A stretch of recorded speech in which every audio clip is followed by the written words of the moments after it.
I've come across something today that I didn't expect. Something I can definitively say that I don't like about Pathfinder. If you don't know already, I'm not a big fan of Pathfinder 2nd Edition. It doesn't have the kind of the spark that I'm looking for in a fantasy role-playing game.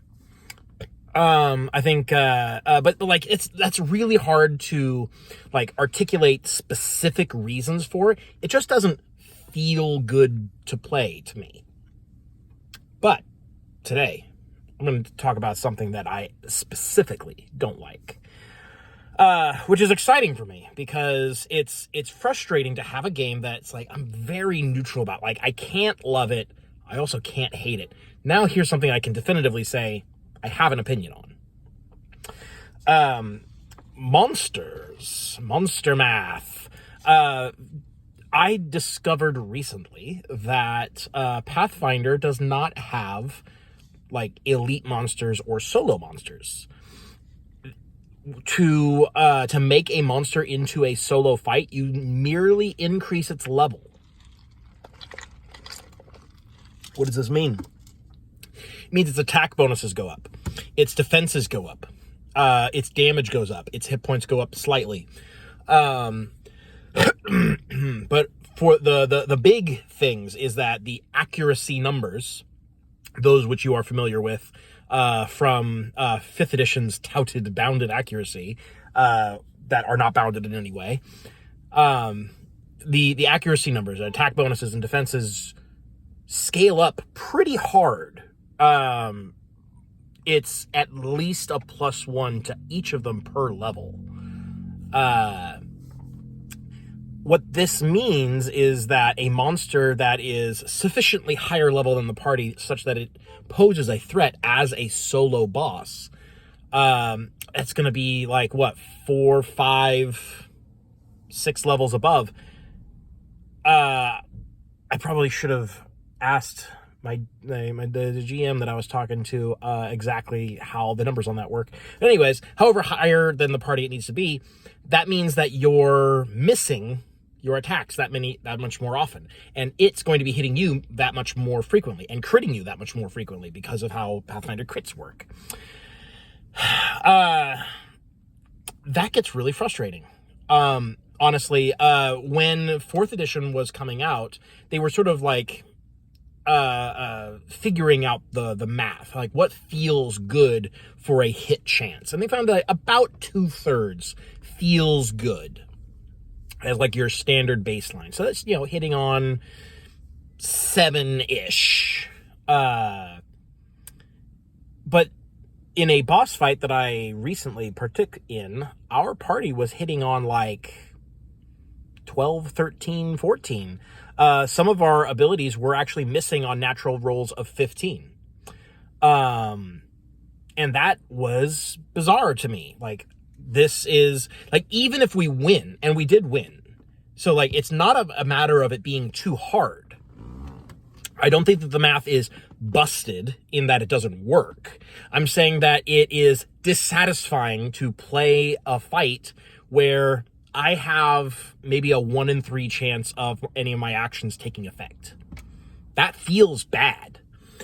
And that's why I think it's important to have like boss monsters, and maybe some steps below, elites, monsters that take up the space of more than one monster in an encounter's like XP budget, but are designed to be solo monsters. They might have slightly higher defenses than their level would suggest for a normal monster, because they are alone. And you have to sort of account for the fact that the party can like stack control effects on it. So it has to start with baseline higher numbers, but only slightly. So like instead of hitting on a 7, maybe you're hitting on a 9. That's still more than half the time, which means it's still not going to feel bad. And then, once you do stack a couple of things on, you get your advantage, your flanking, put a frighten on it, and then some like, specific spell ability gives them -1 to all defenses or whatever, whatever you're going to stack. Then you bring it back down to a more manageable level. And solo monsters would then be designed to be making attacks and using abilities that target more than one enemy so that they are equivalent to regular monsters that are going to go up and attack one enemy at a time.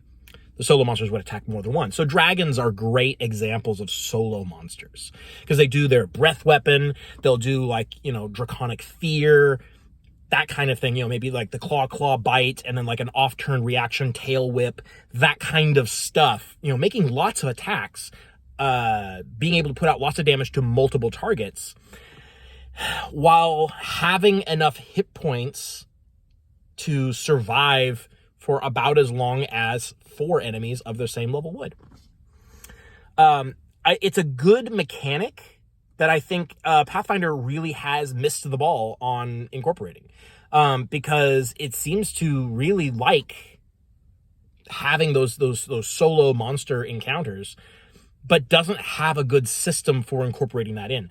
And the system that it has is dissatisfying to play. It's very frustrating when you have a lower than 50% chance of succeeding on any given roll. It feels bad. It's just a bad experience, even if you win in the end. Because again, I'm not talking about difficulty, because sure, you're going to win eventually. You're just going to out-action the enemy. But it feels really bad going into a fight like that. For the most part, I don't have a lot of strong opinions on Pathfinder. It's not really my jam. It's not really my, attitude in fantasy gaming. But this really bugged me, that monster scaling, because scaling up a monster's level is a big deal. It's +1 to basically everything at every level.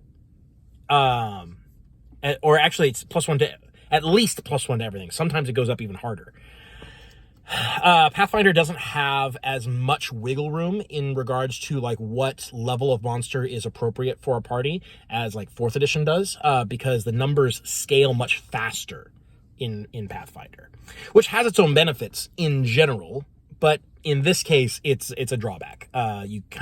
You're stuck more with fighting monsters that are closer to your level, or you end up with situations like this where the monsters just, it's frustrating to fight because you're you have to just throw actions at it over and over until you eventually succeed by luck of the dice. The fight's a lot less tactical in that regard. And I'm not saying it's not tactical at all, but you can't really rely on any of your abilities to go through. It's just not something that you should bank on, because it's unlikely to happen. I did kind of want to talk about Pathfinder's action economy and why I'm dissatisfied with that. I think I'm going to hold off on that, and we'll make that a different video. So going to have kind of a shorty one today. I don't like Pathfinder's solo monster mechanics. I find them very frustrating to play with. That's it. Short video today.